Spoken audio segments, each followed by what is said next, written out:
The story of the prisoner of war camps in Minnesota is one that many people don't know much about today. During World War II, German soldiers were held here as prisoners of war. Just north of this house, only about 100 yards away, prisoners once worked on local farms.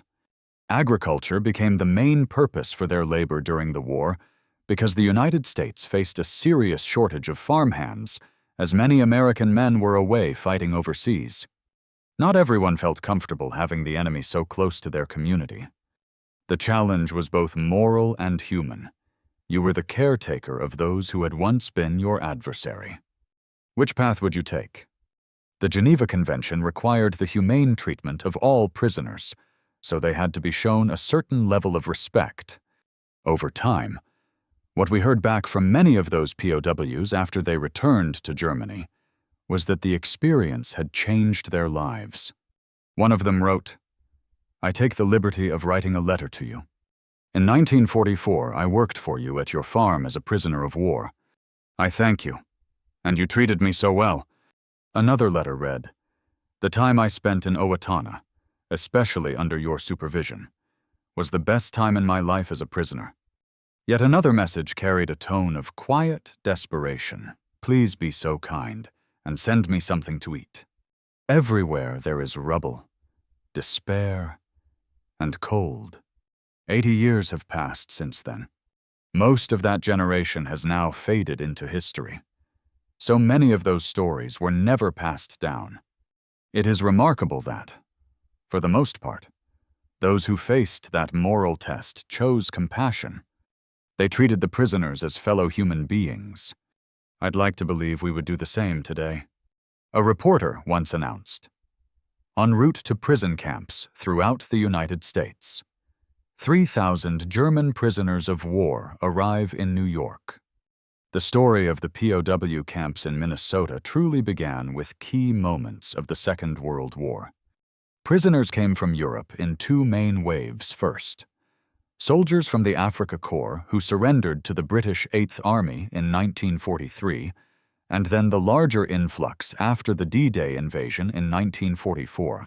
In total, about 380,000 were German, around 50,000 were Italian, and a smaller number were Japanese. Most were first housed in camps in the western United States. Eventually, more than 500 camps were established across the entire country, including several in Minnesota. When prisoners were moved across the nation, they traveled by rail from the East Coast. Some stories tell of German prisoners tossing leaflets from train windows, declaring that the Allies would lose the war. It was both propaganda and an act of defiance during their uncertain journey. At that time, World War II was far from certain. Hitler's forces had spread across Europe, threatening Great Britain and pushing deep into Russia. It seemed as if nothing could stop him. Meanwhile, the war in the Pacific was also going badly. The British were struggling to care for the large number of prisoners captured in North Africa. Much of Europe was still under Nazi control, so the Allied nations lacked safe territory to house them. Because of this, the British government turned to the United States and asked, "Can you take these prisoners?" The United States agreed, and Minnesota became part of that effort. Today, the quiet landscapes and small towns of the state still hold the echoes of that era of farmers, families, and prisoners whose shared humanity left a lasting mark. Their stories remind us that even in times of war, decency can survive. You had more than 200,000 Africa Corps soldiers held in North Africa. At that time, the United States military was sending war supplies across the Atlantic to support the Allied invasion of Sicily and the campaign up through Italy. Cargo ships brought weapons, food, and vehicles to North Africa. But when they returned to the United States, they often went back empty. Because of this, Liberty-class cargo ships that had carried supplies to the front began bringing captured Africa Corps soldiers back to America on the return trips. There were no beds on the ships. Each man received a single blanket and a life jacket. There was no panic on board. but the men felt both fear and anger. Yet beneath that tension, there was also a quiet sense of optimism. Many of them believed that captivity under the Americans might be better than the uncertainty they had faced on the battlefield. An important part of the story of Minnesota's prisoners, and indeed of all prisoner camps in the United States, came from the country's commitment to the Geneva Convention of 1929. This international agreement required that every aspect of a prisoner's welfare be protected. They were given reading materials, medical treatment, and dental care. Because this information spread back to the front lines, many German soldiers began to understand that surrendering to the Americans could mean survival. They were more likely to lay down their arms because they trusted they would be treated fairly. Therefore, this policy became a quiet but powerful part of the Allied strategy, and it proved to be successful throughout the war. When people were faced with the question of how to treat the enemy, they had a choice. Would they take the high road? Not everyone wanted prisoners living just outside their towns, but across the country. Most camps followed the rules of the Geneva Convention. This meant that prisoners had to receive food of the same quality and quantity as American soldiers. Their housing also had to match the conditions of personnel. It may not have been perfect everywhere, but in Minnesota's camps, those standards were taken seriously and followed closely. Throughout history, the treatment of prisoners had often been harsh. For centuries, captives were used, neglected, or punished without mercy. In the 1800s, nations began to discuss rules of war, including how to care for prisoners. But those ideas were rarely enforced. Because of the scale of World War II, the United States made a deliberate choice to do things differently. The nation decided that if it was going to fight, it would do so with respect for international law and human dignity. If the United States had not followed the Geneva Convention, the consequences might have been severe. American soldiers captured by the Germans could have faced much worse treatment. Many more might have died because their enemies refused to surrender, knowing they would be mistreated. Because the Americans upheld those principles, they not only protected their own troops, but also strengthened a sense of moral purpose in the war. The Geneva Convention was more than a legal document. It was a reflection of the values that helped define how the United States fought and how it hoped to be remembered. The prisoners would have been processed, interviewed, and given medical examinations before arriving primarily on the east coast of the United States. From there, they were transported by train to various locations across the country. Upon arrival, they were taken to camps where they were issued different uniforms. The uniforms they had worn in battle were collected and stored for them, while they were given older World War I uniforms marked with the letters P and W on both their pants and shirts to identify them as prisoners of war. A narrator from that time described, "By doing work like this in the shoe shop, captives are able to buy cigarettes and other small luxuries. War prisoners received the same rations as American soldiers. These larger facilities, known as base camps, were permanent installations that could hold thousands of prisoners year-round.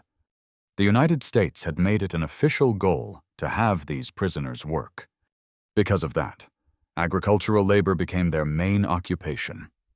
They worked in the fields, planting and harvesting food crops.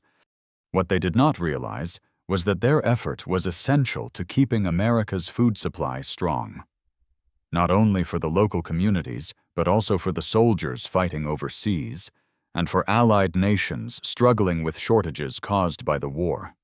Minnesota, like many other states, began to experience serious labor shortages during this period.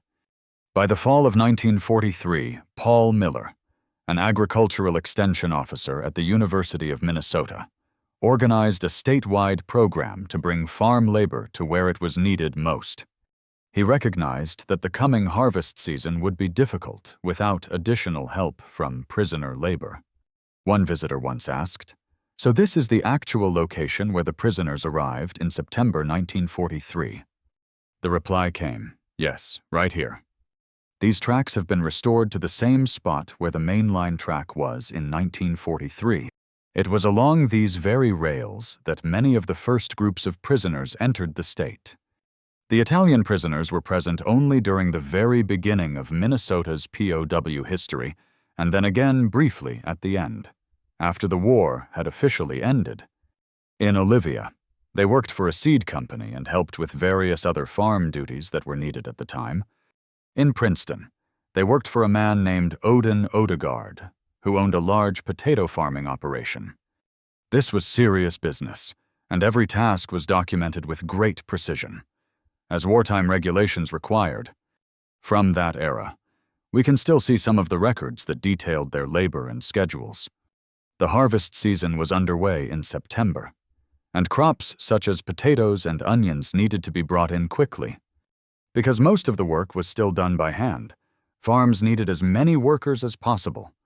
Many of the local young men who might have filled those roles were already serving overseas with the National Guard unit from Princeton. This was an important contribution to the war effort, providing food for families at home and for American troops abroad.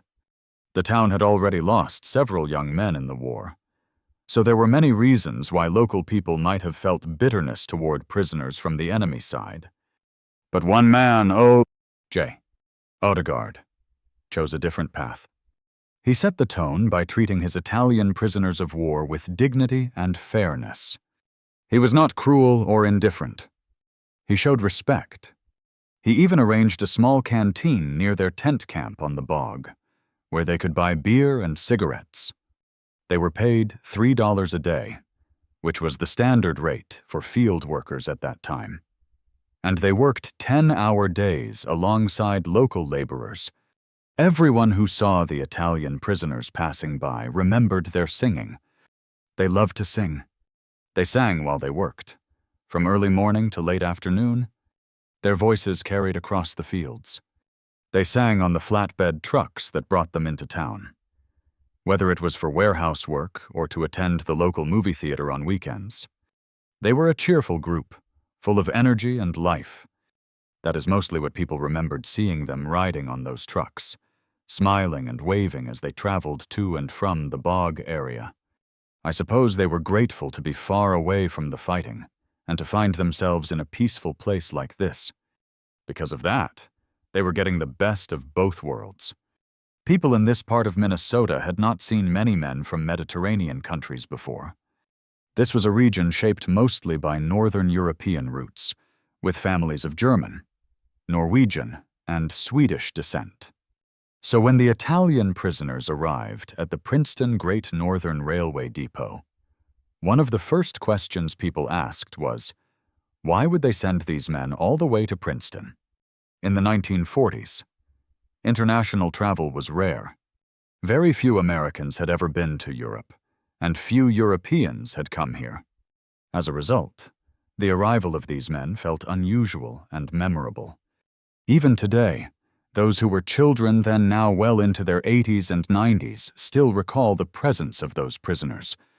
They only spent about 8 weeks working here, yet 80 years later, people still talk about them. I grew up in Olivia, Minnesota, one of the first towns to receive Italian prisoners in 1943. When I was a child, people in town still talked about them.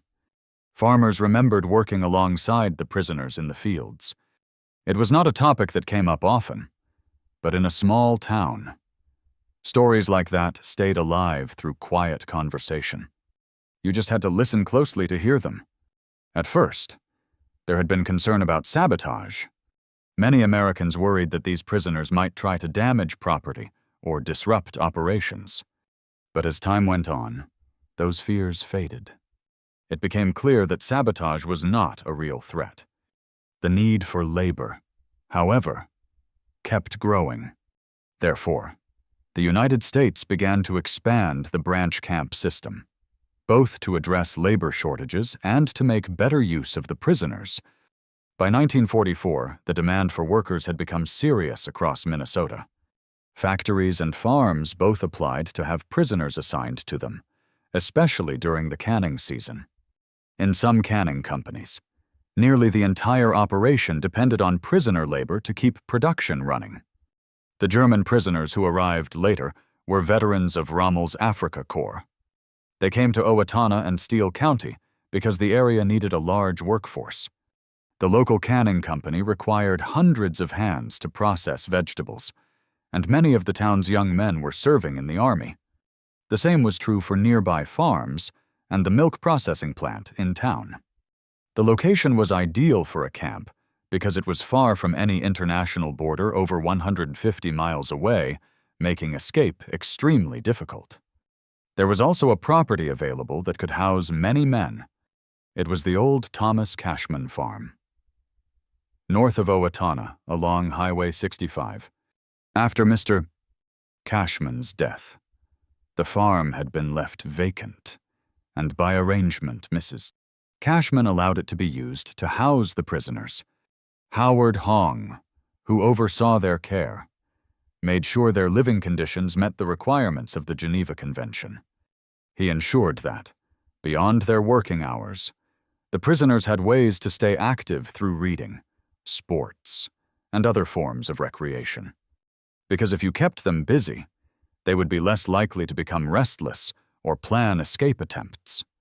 His approach combined discipline with humanity, showing that even in wartime, respect could coexist with duty. Howard Hong was a professor at St. Olaf College. Early in the war, he attended a talk at the college where the YMCA presented their work with prisoners of war. After the talk, Howard approached the speaker and said, "I'd like to help." Coming from an academic background, he understood the value of education, especially for men whose lives had been upended by conflict. He began helping to organize programs that provided educational and spiritual opportunities for the prisoners. The University of Minnesota, for example, created correspondence courses so that some of the prisoners could continue learning while in the camps. Religious services were also arranged. Chapels were built inside some of the camp barracks, including several in Minnesota. When we look back at the overall experience of these camps, it becomes clear that the prisoners were treated not only as laborers, but as individuals. The goal, as best as possible under wartime conditions, was to give them dignity and a chance to grow as human beings. When you consider the prisoners who arrived here, you realize they had come from a world shaped by the German military system.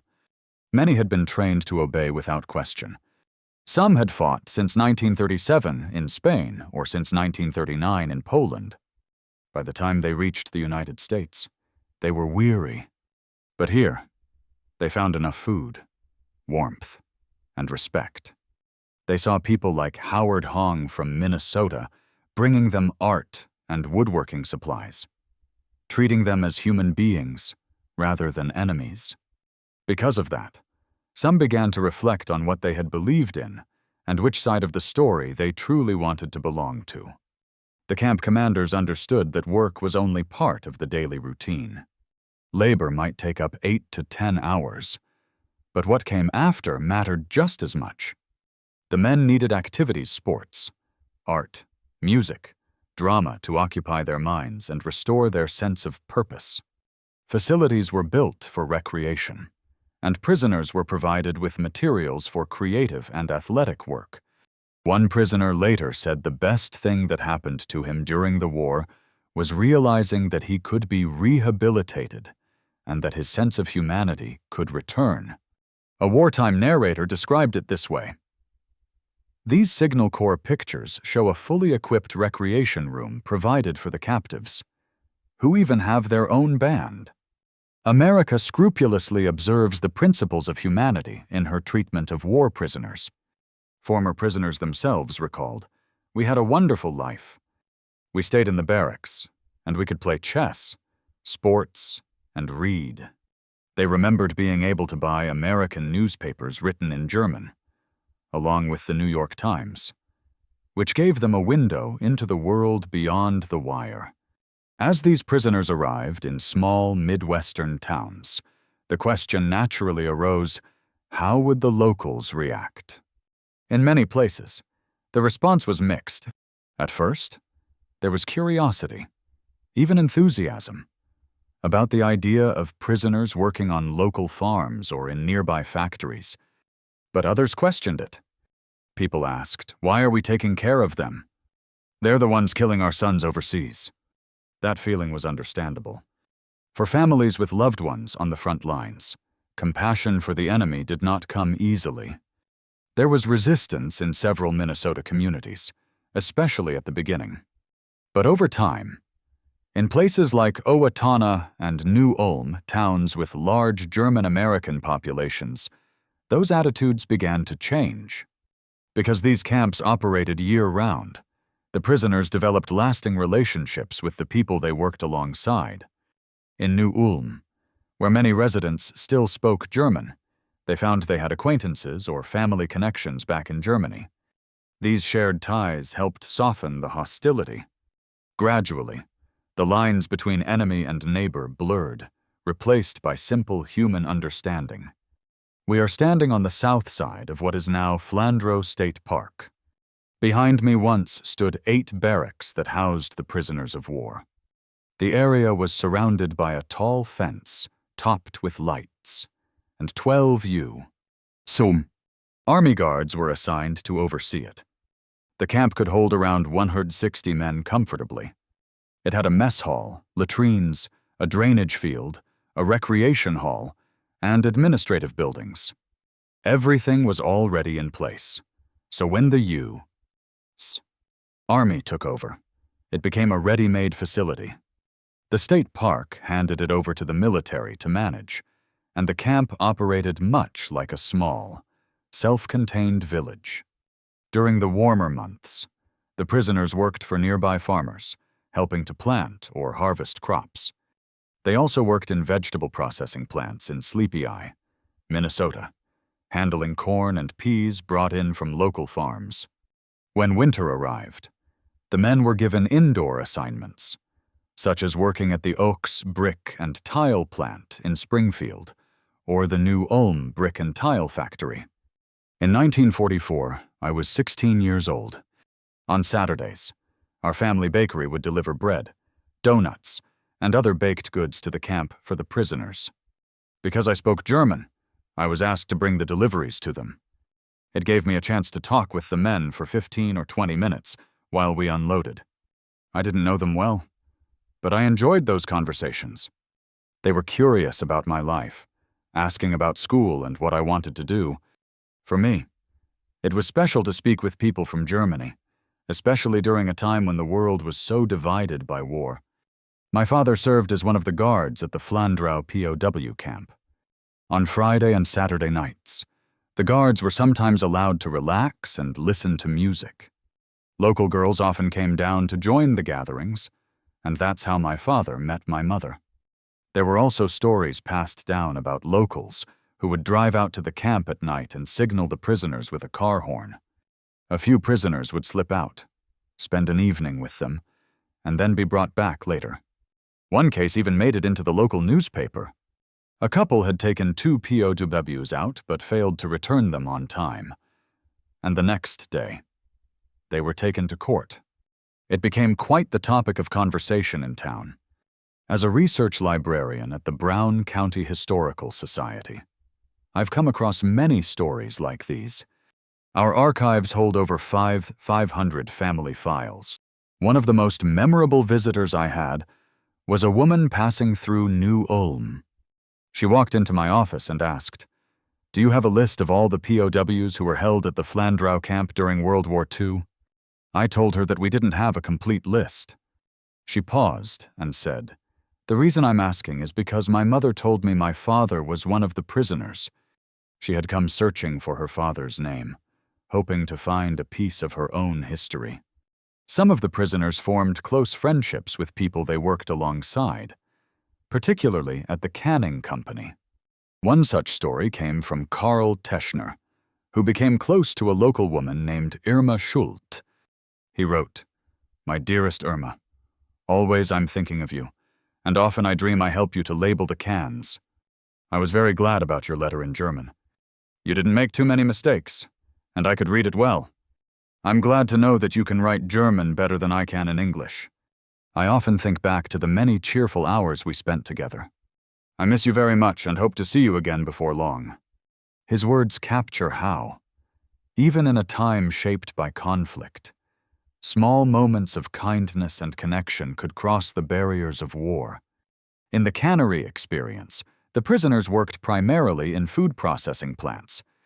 But during the breaks between canning seasons, they were often sent to nearby farms. In many of these situations, there was no guard present. The farmer was responsible for them and expected to provide their meals. One of the museum's staff members, Muriel Juski, once told me about having the prisoners work on her family's farm. Her husband would drive out to the camp, fill out the necessary paperwork, and bring back as many men as were allowed, sometimes quite a few, especially during threshing season. She said the men would arrive with small paper bags containing sandwiches prepared at the camp. But, as she put it, any farmer could tell that a person couldn't work a full day on sandwiches alone. So they gave those to the dogs and brought the prisoners into the house to eat at the family table. Just like any other threshing crew, this same story was told again and again by people who lived in rural Minnesota during the war. Families would feed the prisoners in their homes, talk with them often in German, and then take them back to the fields to continue the day's work. Many of those families stayed in touch with the men for years afterward, through letters sent back and forth across the Atlantic.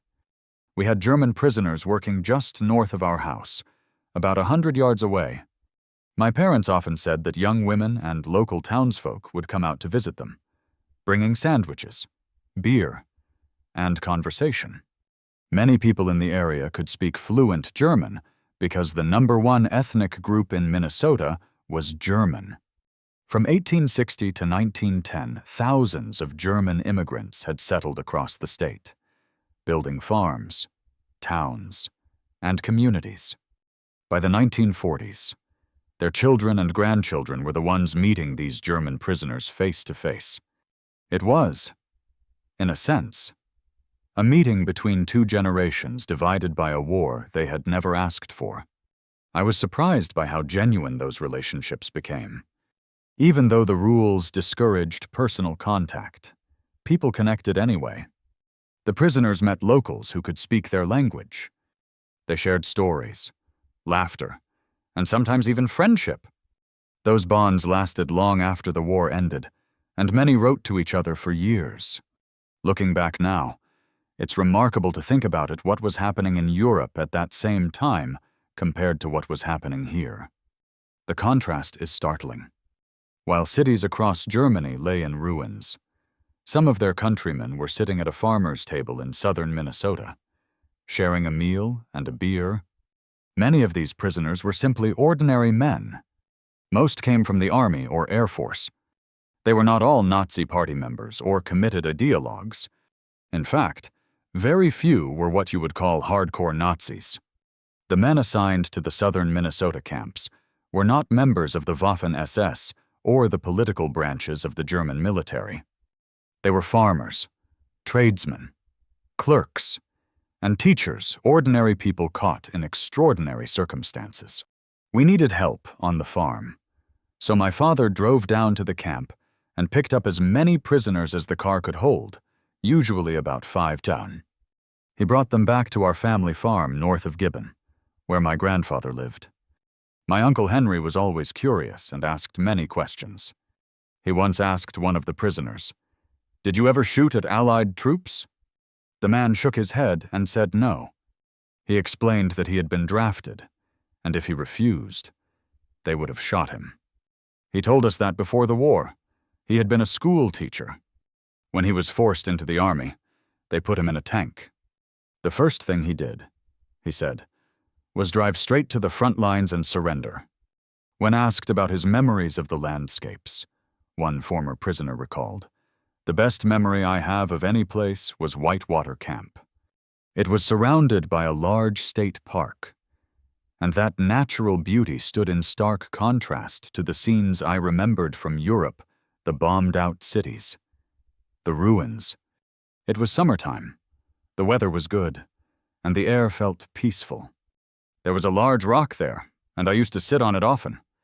To me, deep inside. That experience was like a kind of healing. It fed my soul. In northern Minnesota, during the early months of 1944, 3 logging camps were established at Bena, Reamer, and Deer River. These camps were created so that prisoners could help sustain the state's logging industry, which was short on workers during the war. But as summer went on, the camp system shifted. The main base camp that had been supplying prisoners to the logging operations was moved to Algona, Iowa. A large permanent base was built there because the Army anticipated the growing need for prisoner labor across the Midwest, particularly for farming. From that point onward, all Minnesota operations were managed from the Algona base. The government specifically chose towns with populations of around 5,000 people, located in areas that were relatively isolated. For these base camps, Algona fit that description perfectly. What made the community unique was that the camp became an ever-present reminder of the war. Every day, people in town knew that just outside their community, as many as 5,000 German prisoners were living and working.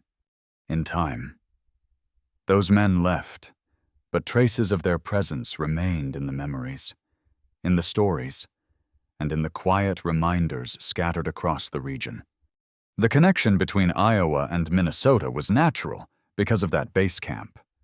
Prisoners were transported from Algona to towns across Minnesota, places like Deer River, Bird Island, Olivia, and New Ulm, usually by truck. If a prisoner misbehaved or violated rules, they were sent back from Minnesota to Camp Algona for discipline. People used to joke about it, saying that the worst punishment for a prisoner working in beautiful northern Minnesota was having to go back to Algona. And it is easy to understand why. To be detained in a peaceful, wooded region filled with lakes was one thing. To be sent back to a more confined base camp was another. After the war ended, Europe was struggling. With the Russian blockade in place, food shortages became severe. People relied on powdered food, egg powder, milk powder, potato powder.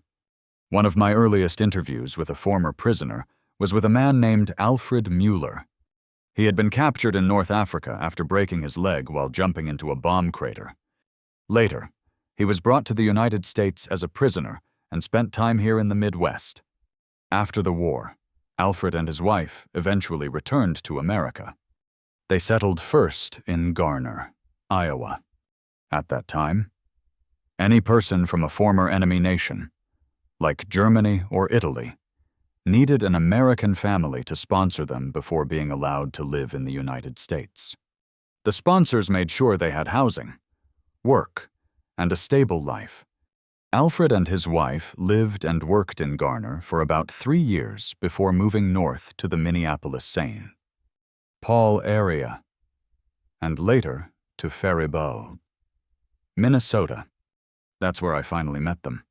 It occurred to me that you would not move to Minnesota from your home country unless you truly believed that what you experienced here as a prisoner of war was better than what you had back home. That thought has stayed with me for a long time. It means he wasn't only treated well, he saw a way of life that offered hope. He talked to people, learned about their lives, and believed his future could be brighter if he stayed. The fact that he returned to Minnesota later in life was no coincidence. He chose to come back because of what he had experienced as a prisoner of war. When we were first trying to get our museum started, like most small museums, we struggled month to month to stay afloat. We reached out to Alfred, hoping he might want to be involved. Alfred and his wife, Edith, believed in what we were doing. The very first donation he made was a check for 1,500 tlom. I often share this story because it is deeply meaningful that one of our first donors was a former prisoner of war. Not only did he return to live in this country and this region, but he also helped ensure that the history of his experience and others like it would be preserved. To me, that speaks volumes about how he was treated while he was here. It reminds us why we must continue to tell the story of Camp Algona. This museum holds a unique part of World War II history, because if we stop talking about it, people will forget that something truly extraordinary happened here and in Minnesota. It was about how ordinary Americans chose to treat the so-called enemy among them with fairness, dignity, and humanity. That story must never be lost. While working for the Historical Society, I found old newspaper accounts describing how prisoners of war were once kept in Moorhead, and it immediately captured my attention. The idea that German prisoners, men who had fought for the Axis, were here in small-town Minnesota, working in local fields, seemed almost unbelievable. The camp there covered about 2 acres. There had been plans to build a guardhouse, but it turned out they didn't need one. The prisoners built their own fence, an 8-foot-high wire barrier. The first group to arrive included about 40 men.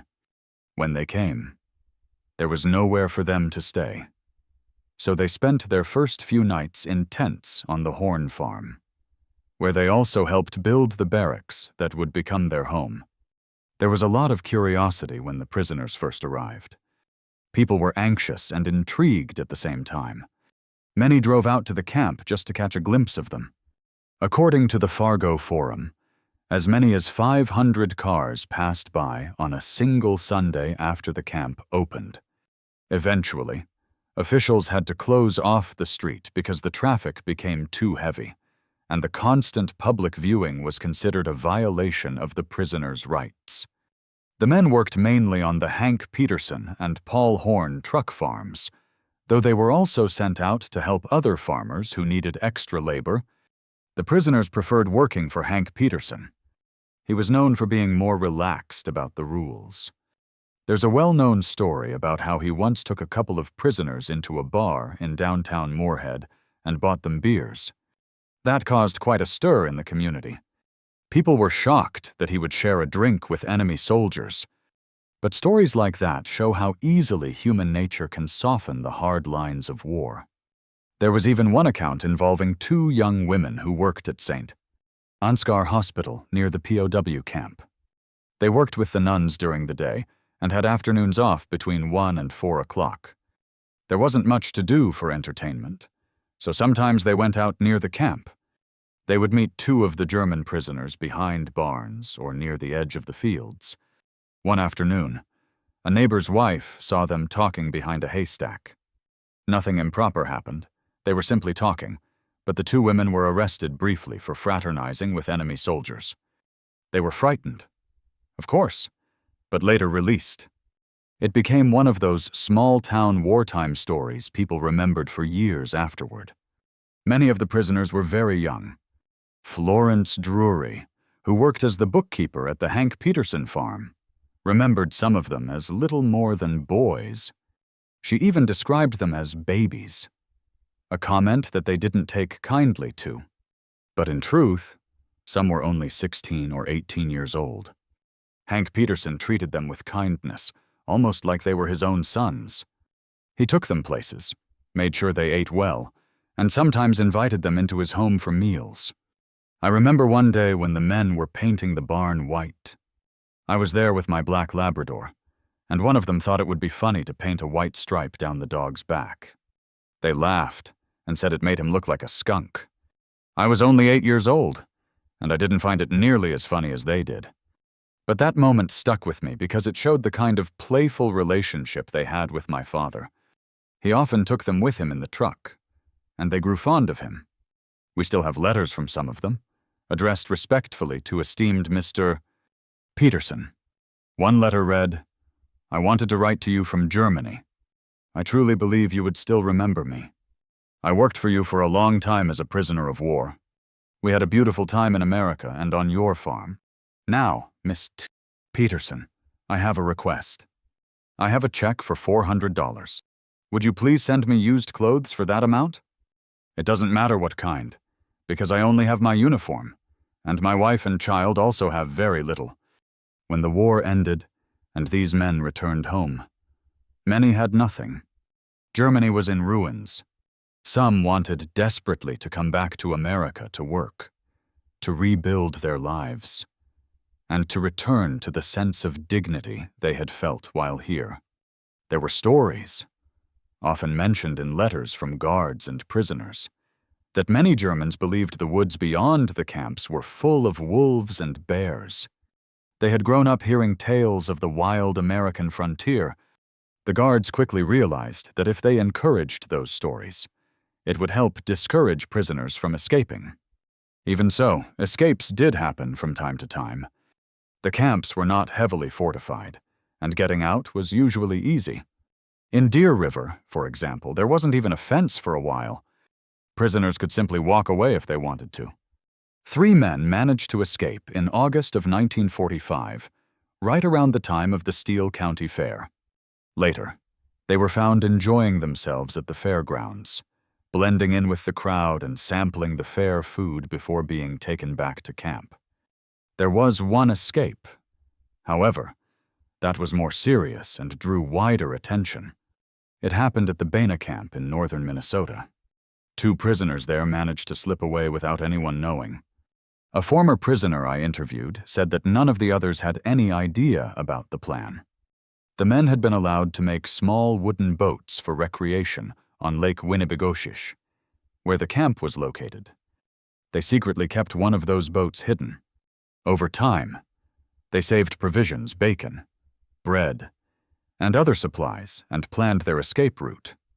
Their idea was to take the boat from the lake into the Mississippi River, follow it south all the way to the Gulf of Mexico, and from there, somehow reach a neutral country. The FBI was alerted, and local sheriffs began stopping cars throughout northern Minnesota. For 3 days, there was tension across the region as people wondered where the 2 had gone. Eventually, they were caught, ending what became one of the longest and most talked about escape incidents in Minnesota's World War II history. For most prisoners, though, there was little interest in running. They had found food, dignity, and perhaps most surprisingly, a measure of kindness far from the front lines of war. The prisoners who arrived after 1944 brought a dramatic shift in the makeup of the camps. The earlier arrivals, men from Rommel's Africa Corps, still carried a strong sense of German pride. Many of them believed that Germany could still win the war, even as the tides were clearly turning against them.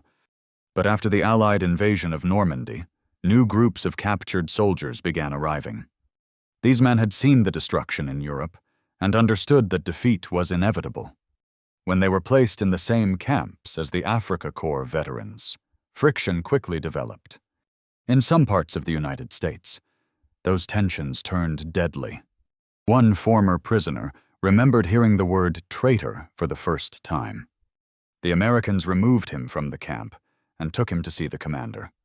They told him he was being threatened by other prisoners and that if he returned to his barracks, he might not survive the night. The camp at Howard Lake, Minnesota, became unique for that very reason. It was made up entirely of prisoners who had been threatened at the main base camp in Algona, Iowa. The commander there gathered all the men who feared for their safety, those who had been labeled disloyal or weak by their fellow countrymen, and sent them north to Howard Lake. Some of the prisoners managed to pass secret notes to the officers saying, "We need to get out of here for our safety." That message reached the right people, and soon they were transferred to Minnesota. At Howard Lake, the camp was located on a corner of the fairgrounds. A section of the area was fenced off, stretching from the ticket office to the nearby buildings, with the grandstand converted into a mess hall. This setup helped separate the disillusioned prisoners from the more fanatical ones. providing a safer and calmer environment for those who no longer believed in the Nazi cause. As the war neared its end and American troops began returning home, attitudes started to change. The D-Day invasion and the fierce battles that followed led to heavy American casualties. Grief and anger spread through communities across the country. At the same time, reports and photographs revealing the full scope of Nazi atrocities began to emerge. Together, these developments made the situation surrounding the German prisoners far more complicated. Sympathy for them was harder to find, and for many Americans, the presence of captured soldiers became an uncomfortable reminder of what the war had cost. The Italians found themselves in an entirely different position. After Italy surrendered in 1943 and joined the Allies, their status changed overnight. Technically, they were no longer enemies of the United States. They were given a choice: join the Allied forces or remain in America as prisoners until the war was over. But they couldn't simply be released into American society, as they had entered the country as prisoners of war. Instead, they were sent to special camps separate from the Germans. That was a necessary precaution because the two groups, Italian and German soldiers, harbored mutual resentment and rarely showed respect for one another. When the war finally ended, and after victory was declared in Japan, the long process of repatriation began. Under international law, all prisoners were required to be returned to their home countries. The United States carried out that obligation, sending thousands of men back to a devastated Europe. But the story didn't end there.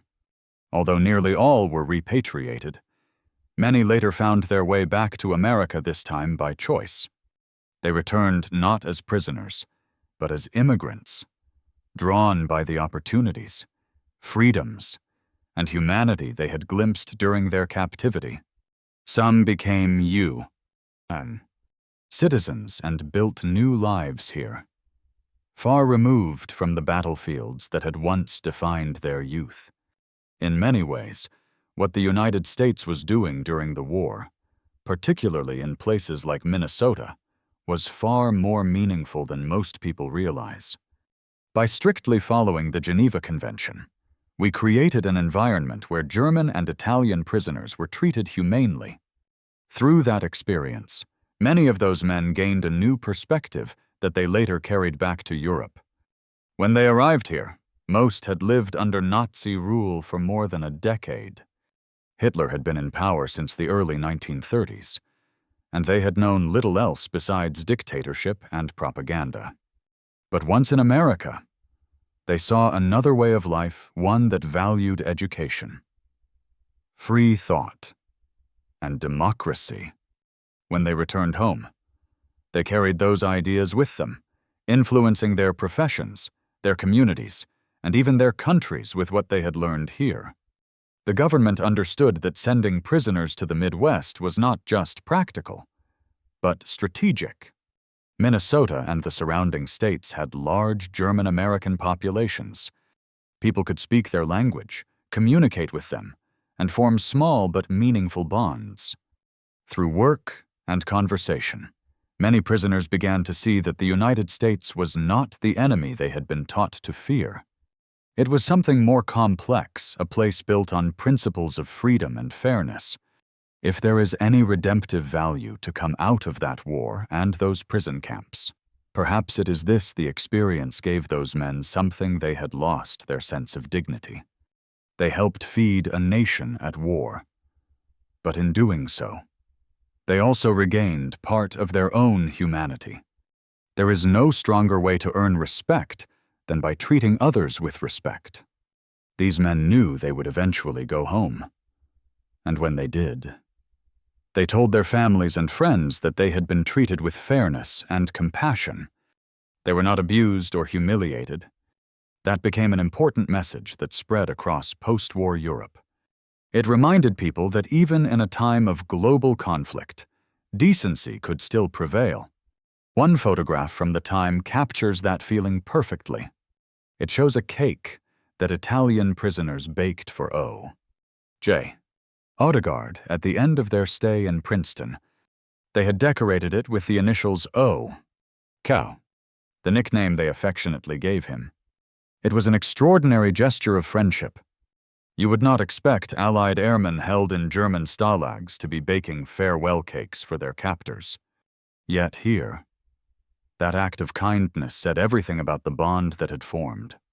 A museum visitor named Marlene once shared her childhood memory from those days. She had been 8 years old when the Italian prisoners first arrived. "I remember," she said. "We all stood back as the guards got off the train and led the prisoners down the platform. We didn't know what to expect. We'd been told they were monsters, violent, dangerous people. Then something happened that no one expected. A small girl, maybe 3 or 4 years old, broke free from her mother's grasp and ran toward one of the prisoners. She wrapped her arms around his leg and hugged him. The crowd froze. People gasped, unsure what would happen. And then, the prisoner, this man they had all been warned about, picked up the little girl and began to cry." Marlene paused when she told that story, and then said quietly, "We all learned a valuable lesson that day. These were just ordinary people." Her memory captures what so many who lived through that time came to understand. The story of the prisoners of war in Minnesota is not only about conflict or captivity, it is about compassion, respect, and the shared humanity that can exist even between supposed enemies. That, perhaps, is the true legacy of those camps, a reminder that even in the darkest times, decency can light the way forward.